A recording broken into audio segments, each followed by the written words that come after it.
এরকমভাবে বিশাল কুমাররা, talented young অফিসাররা ভারতীয় জনতা পার্টি যেখানে যেখানে সরকার চালাচ্ছে, এই মোদি অমিত শাহের এই রিজিমে এইভাবেই এদের কি বলে মেরুদণ্ড ভেঙে দিচ্ছে, বাধ্য করছে এইভাবে অন্যায়ের কাছে মাথা নত করতে। এটা পরোক্ষভাবে এর জন্য ভারতীয় জনতা পার্টি দায়ী।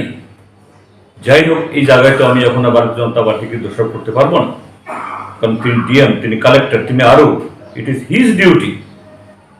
গতকাল তো এই ডিএম এর ধলাই ডিএম এটা করতে দেননি।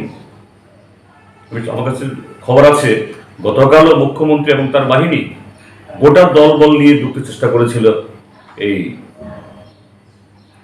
ডিএম এর চেম্বারে, কিন্তু আরও সে ভদ্রলোক ঢুকতে দেননি। কাজে আমি বলবো ডক্টর বিশাল কুমার, নাম বিশাল, মনটাকে বিশাল করুন।